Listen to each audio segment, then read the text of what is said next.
Welcome back, everyone. NicknLex here. Thank you so much for joining me today to this new episode of Music with Nick. I got the great pleasure of doing another request by Kevin. Thank you so much, Kevin, for sponsoring this video, this marathon, with some great prog. And this actually has a title. Kevin basically called this the unappreciated 70s symphonic prog. And basically he explained it to me because it's just like titles, that are so famous. Like it says here, like by epics like Supper's Ready and stuff like that, that on the same album, other songs that just get overlooked. And that's what we're going to do. We're going to play a song by Genesis with the classic lineup. We have Peter Gabriel, we have Steve Hackett on the guitar, Tony Banks on piano and organs, Mike on bass, and Phil on drums.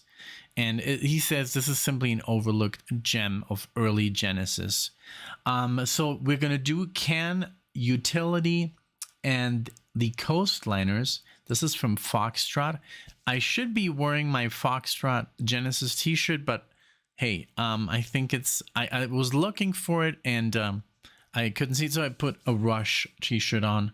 Equally as awesome, So 1972, and I did get a link from Kevin, but I tested the audio. The Spotify is a bit superior. We use the Spotify premium. It just boosts the signal up to, like, it sounds like a CD or better. So I'm gonna use that one. After that, we're gonna do some Camel, Lady Fantasy, which is made up by 3 parts: Encounter, Smiles for You, and Lady Fantasy. This is from the album Mirage, 1974. This is an epic of 12 minutes and 43 seconds. That one, unfortunately, is not on Spotify. We're going to use the YouTube link that Kevin provided. That's literally the Camel from the cigarettes. After that, this also has the classic lineup: Andrew Latimer, lead guitar, flute, vocals, Pete Bardens, organ, piano, Minnie, is it the Moog? Doug Ferguson, bass, Andy Ward, drums. And this is, he says, probably Camel's most well-known signature progressive rock piece. When it's Kevin, there's a lot of information. I know once we're done with the marathon, he'll provide all the extra, trivia and stuff. That's just a trademark of his. And I love those longer comments, as long as YouTube doesn't take him down, which is ridiculous. I don't know why they do it. We have literally no control over that. It's just something that happens. But if you have a long comment like that, make a copy of it, put it on a notepad, and if it gets deleted, just paste it in again.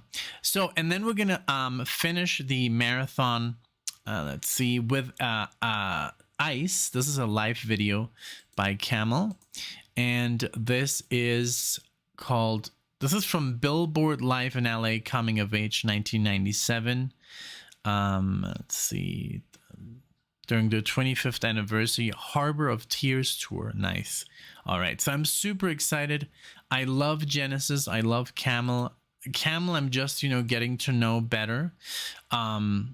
Also the band lineup here, right here, you can look it up. And let's see here, what else. I don't know anything about.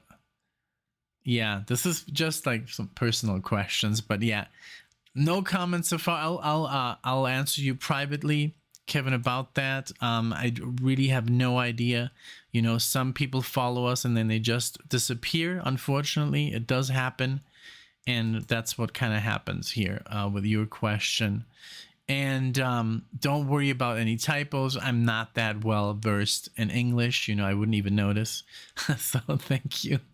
But yeah, that's it. So that's the introduction. That's what we're going to do. please, guys, in the comment section, please give it up for Kevin, of course. A thank you is always, I think that's the bread and butter of the artist, or in this case, even the requester, because without them, we couldn't do these long marathons, because they are, sponsored by these individual people. So thank you so much again, Kevin.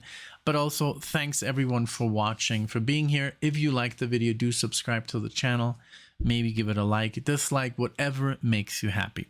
All right, so that's my introduction. Let's get to the music. All right, here we go. And actually, I just realized, because I looked at Kevin's last marathon, which was also Genesis, early Genesis with Peter Gabriel. Really, really cool. Check it out, please. I was actually wearing the Foxtrot t-shirt. So I'm almost happy that I didn't in this one, because it would be like, okay, it's like change it up. So yeah, so let's go ahead. This is the 4th song on the album, Foxtrot 1972. And yeah, let's go ahead and let's pump up the volume here. Thank you again so much for being here. I hope you enjoy. Let's see what they got. This is completely new to me. I think I've only heard Supper's Ready. That's it, so yeah, so let's give it up for some lesser known tunes. Here we go.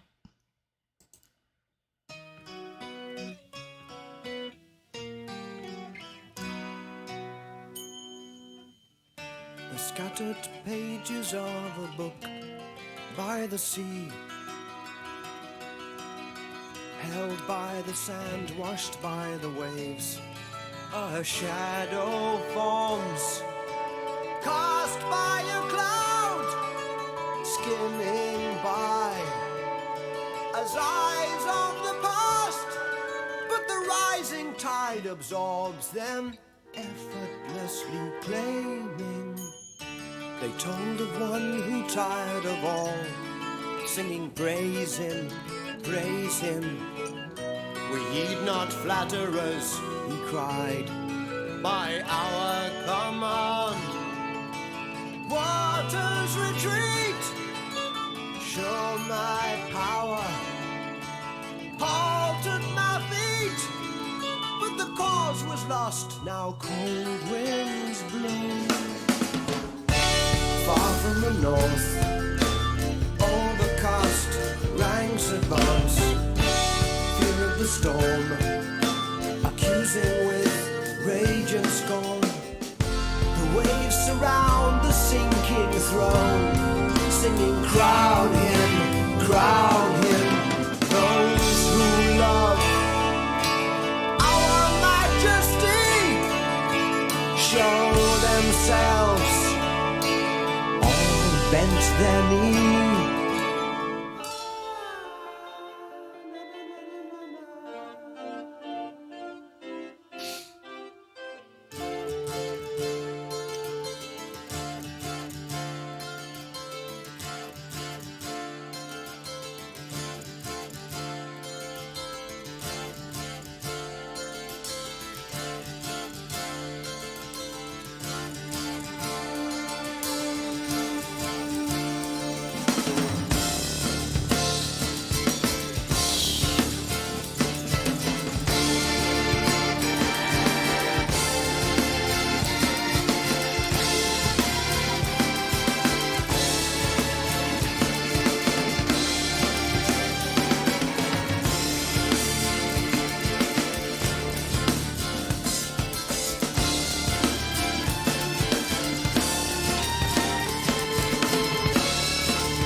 But he forced a smile even though his hopes lay dashed where offerings fell.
Shit, man, this is so good. Like, I would have to literally listen to it again and break it down if I wanted to talk about everything that has transpired so far. This is amazing.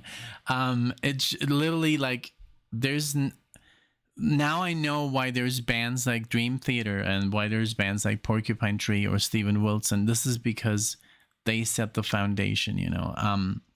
And it's crazy that I've always, and I've said this in many videos, but for those of you that are new to the channel, I thought of Genesis like as like, you know, this pop band, you know, which is still I did enjoy, you know, like I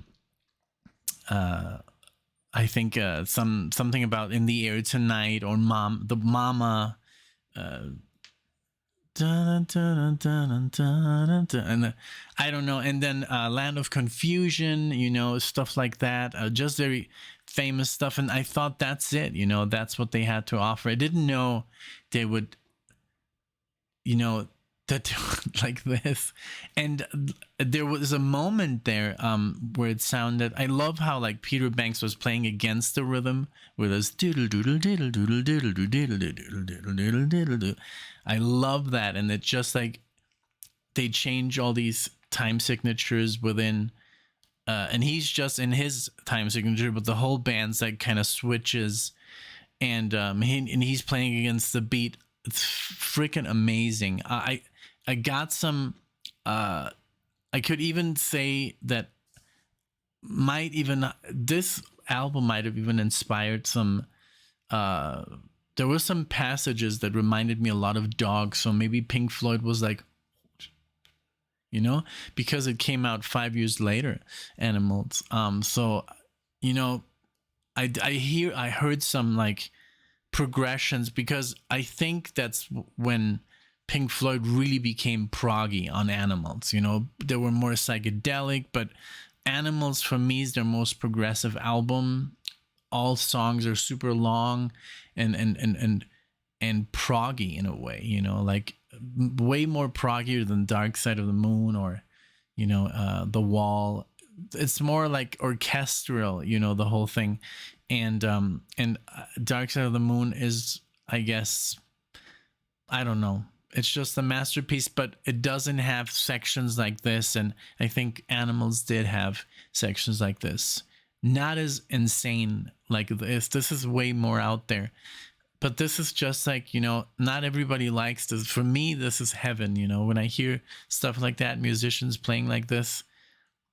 But yeah, I'm sure they inspired even a lot of people in the 70s, not just people from the 90s that made their bands that are now, like, you know, our older bands, you know. But just fantastic. The whole classical intro, I love Steve's playing. He's just like such a good player, and the way he sets up the song, and he has this classical influence that I love. You can hear that he played classical guitar. I started with classical guitar, and actually I just noticed that the next song is Horizons, so I'm gonna let it bleed over because I want to listen to Horizons. I'm actually working on that. I've heard it before, but I just want to see how it bleeds into this song. And then we would go, of course, the next one would be Supper's Ready, but we're not going to do that. But yeah, let's do Horizons. It's a song that I'm fairly confident I can play. You know, so I just want to listen to it in the settings. That's why I stopped here. I'm gonna go back just to get where we were, but I needed to talk about a couple of things. This is just chef's kiss, beautiful shit. Love it. Nothing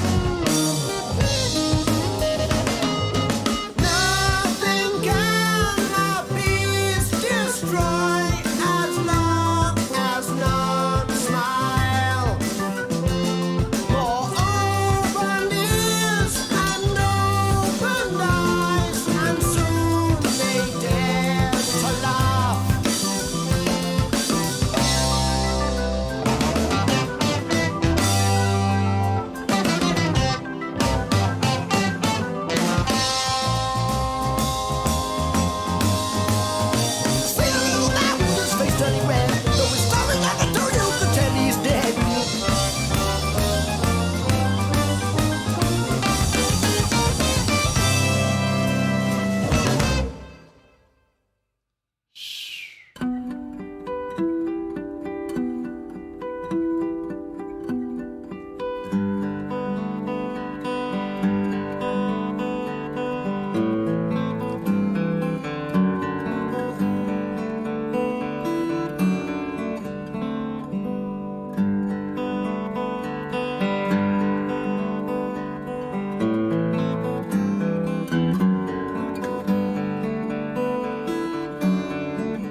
beautiful like harmonics at the beginning. I think I'm already past that. I learned it and I haven't really like done it. I got the sheet music, so but I did that dun dun dun dun dun dun, and then that dun dun dun dun, that sounds very much like the prelude from Bach.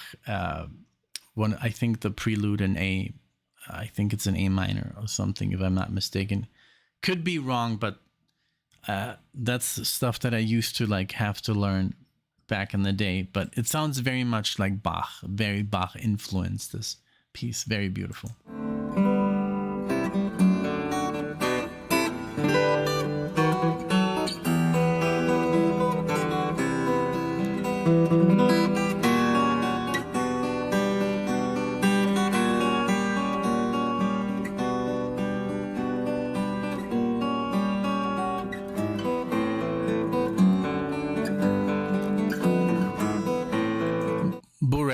Bure, da da dum, ba da dum, ba da dum, ba da dum, ba da dum, ba da dum.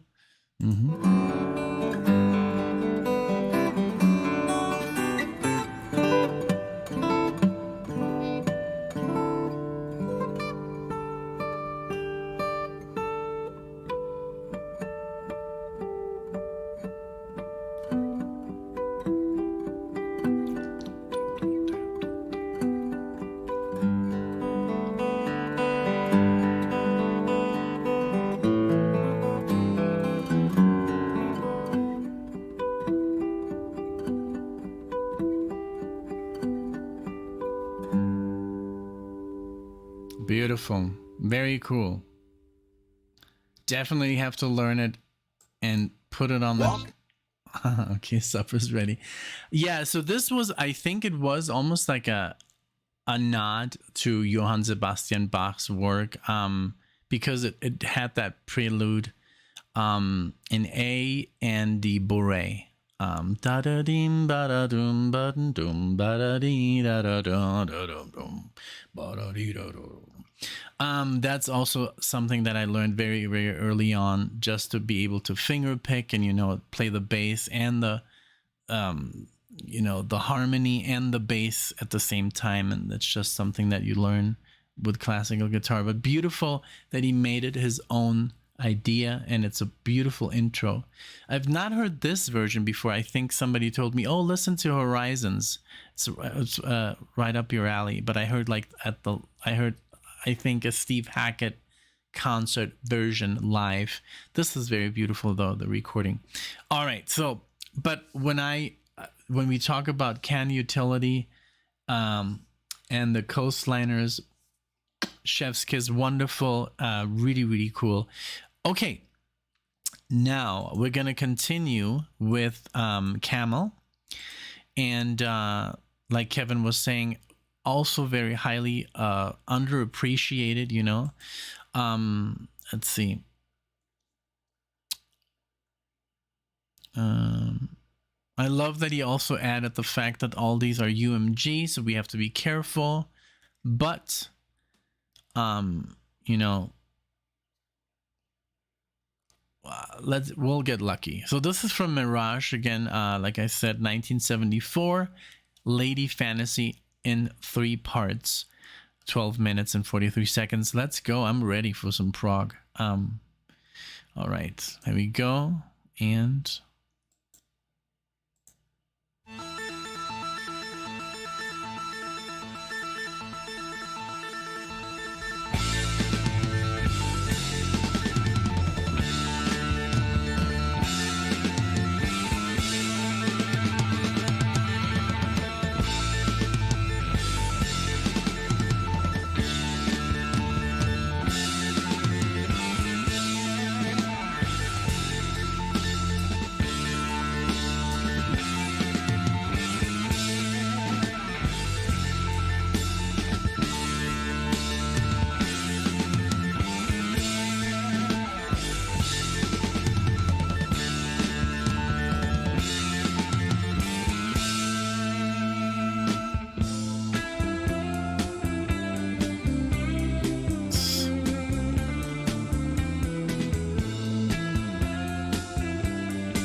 Nice.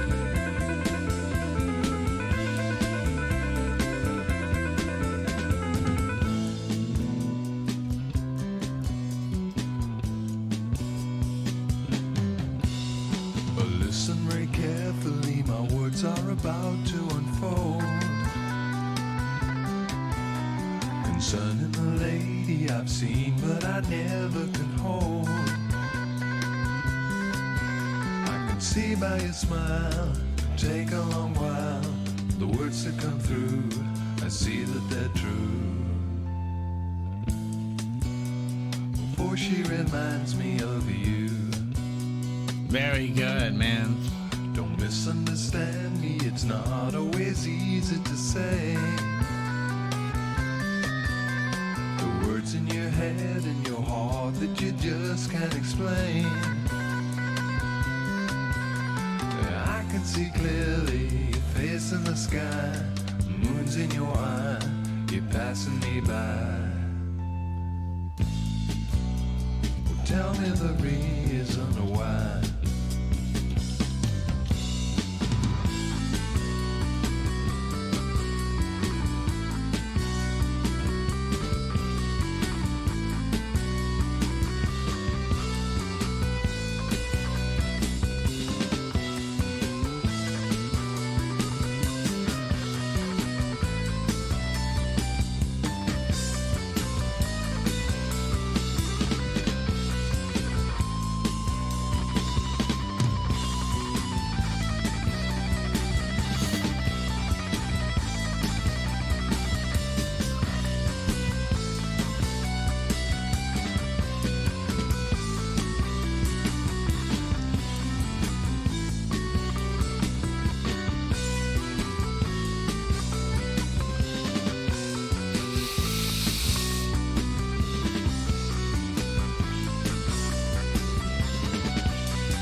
I love it. I can really almost sing along. This scale is very familiar to me, the Egyptian kind of like scale.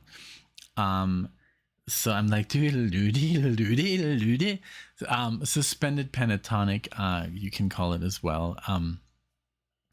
So much fun to play. And it's literally like, it's so, and let's not get too technical. It's just wonderful. I'm loving this. It has a little bit of a Doors vibe, the whole thing. I guess the Doors had, I don't remember the keyboard's name, even though I should. They're right there behind me. But he was into those kind of like modes, you know. And when he would improvise, like he would go into this like desert, you know, and then we have the Egyptian scale, like, or I don't know. There's so many words, you know, that we can use, and also it's trippy. This video has like this whole like galaxy coming at me, so it's really, really cool, very, very pleasing. I put it on this screen so I can see, you know, notes here and notes there. So beautiful so far, very, very good. Proggy, but not so, it's very relaxing. It's very, I think, I don't know, it's not so hard to get into, you know. Really cool.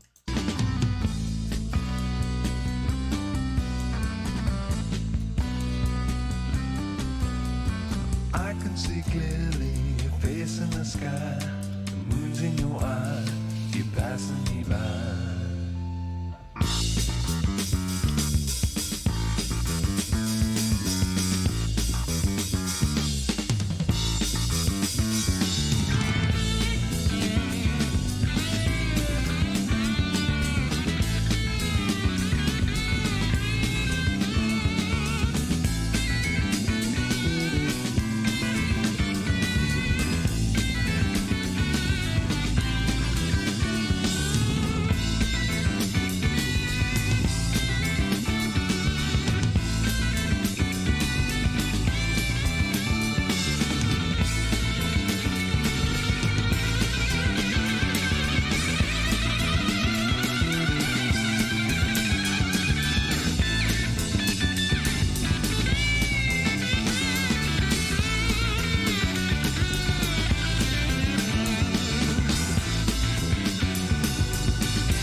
Saw you riding on a moon cloud.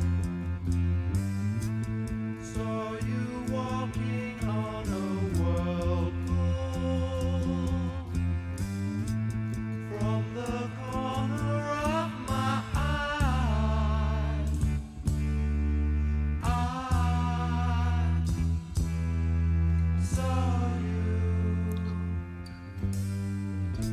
saw you sitting on a sunbeam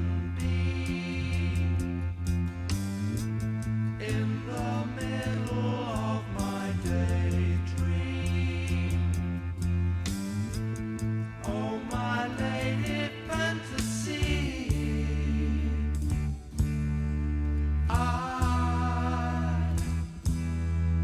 love you.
Jesus.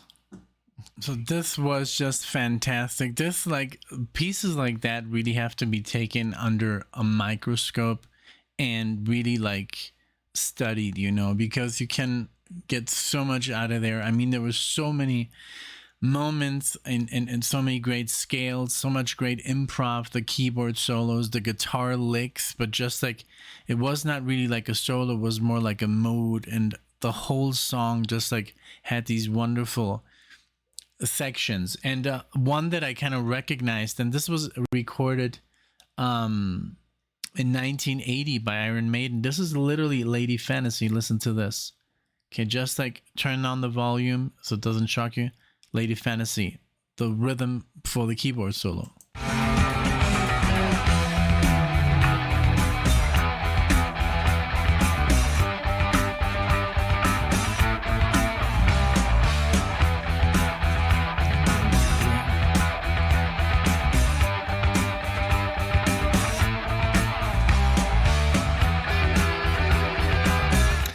Iron Maiden first album, so you see like the impact that these bands had on the later bands. And Iron Maiden is an old band, I presume. I mean, the guys are all in their 60s now, and they've been together forever, you know, and playing. And but even them, I'm sure, were inspired by the Prog, and their most progressive album, I would say, is Somewhere in Time, Seventh Son of the Seventh Son. Those two are like even on Prog archives. But just going back to Camel, that is something that you have to listen to like more than once to fully grasp everything that happened in that song. Beautiful, beautiful bass playing. There was even like soloing. It was just fantastic. And that section, just like it, since it was going on so long in Lady Fantasy, that I was like, I've heard this before. This sounds like Phantom of the Opera by Iron Maiden. So yeah, so that's just funny. Like I mean, of course, music repeats itself, but literally note for note, sometimes you have to wonder and say, maybe it was something that influenced Steve Harris to come up with that. Like, I mean, it happened to Metallica, with Metallica was influenced a lot by Merciful Fate. And Merciful Fate, they have like this, it's amazing what licks they come out with, and they just play them for like 10 seconds. And they were like, this is like, you can make an entire song with this. Like, why are you only playing it 10 seconds? But that's the progressive element of a band, you don't need to play one amazing lick for 3 minutes. You can just put it in there for 15 seconds, and then you're like, I don't know. It's just, that's what's so amazing about prog rock, that it's so full of great ideas. And I heard all kinds of scales, the Egyptian scale, there was some Arabic playing, the Locrian mode, stuff like that. Melodic minor all over, because it's such a beautiful scale to play, the melodic minor as well. It always is very, I don't know, it just makes you feel good. It sounds well, it sounds classical, and it sounds tasty. And it's a very overused scale. I use it to death, I just love it because it's also very just easy to find, and I don't know, it's just, but well, let's keep going. This was wonderful. Thank you, Kevin, for this awesome choice. And even says here, probably Camel's most well-known signature progressive rock piece. The band was overshadowed in the 70s by Yes, Genesis, Pink Floyd, and King Crimson. I'm sure that's what happened, because you never hear people talk about Camel the way they talk about Yes or Floyd or All right, so this says Ice, a live video, original studio album. I Can See Your House From Here, 1979. But this performance is from 97, from live, Coming of Age Camel live in concert. Let's do it. Let's see.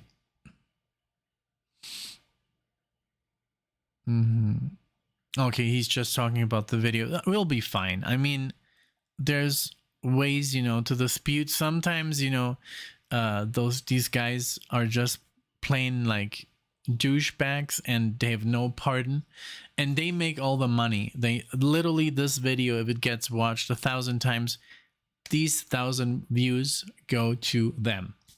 in form of dinero. So that's why I can't. I'm like, okay, so you don't allow a reactor or an analyzer, whatever, whatever you want to call our videos, because I've seen some reaction videos and they're so outlandishly bizarre, because people like literally fall out of their chairs because something is happening. I mean, I know the word react is like, don't make a fool of yourself, so whatever makes you happy. But I mean, this is more like an analyzing, sharing, channel. Like yes, it's a reaction, and we do react, and we do cry, and we laugh, and we're like, we make faces, but this is a normal human expression.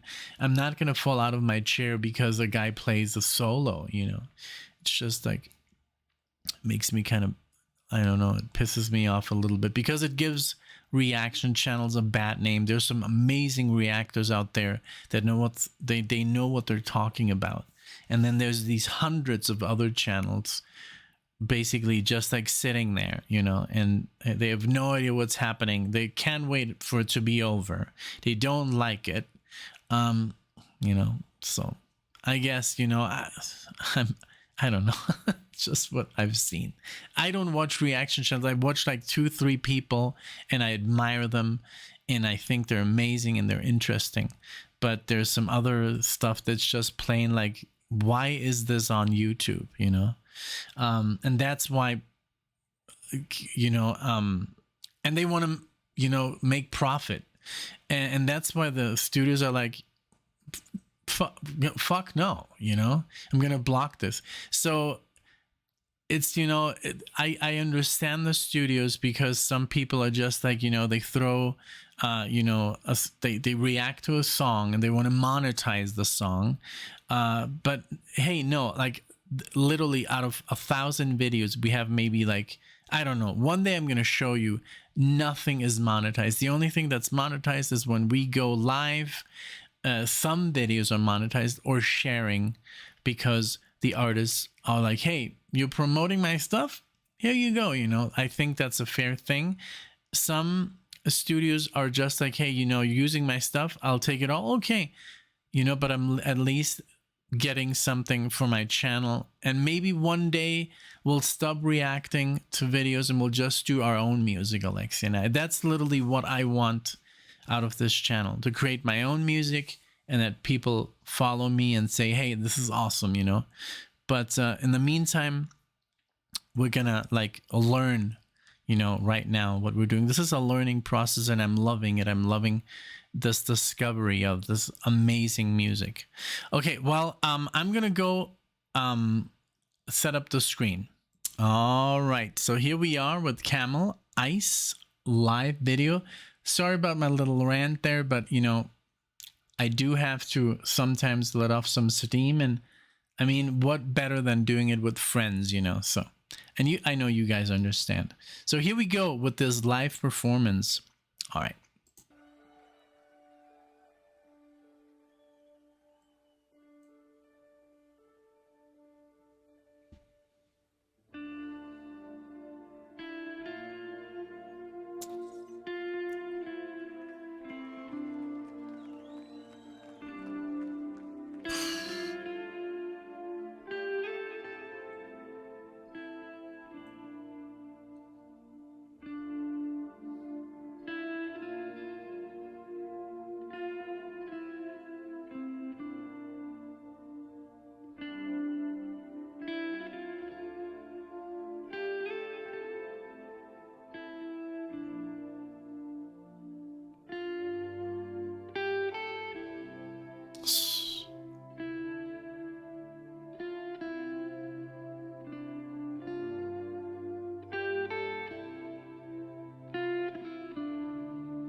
That's an intro.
Wow.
God damn.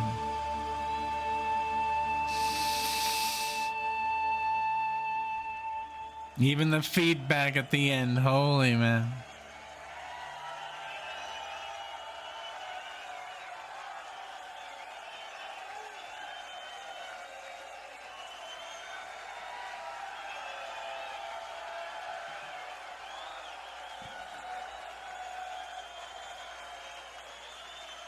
Thank you.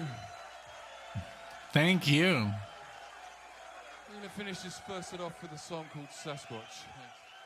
Now that was what I consider guitar playing right there, you know. That's the guitar playing that I'm after.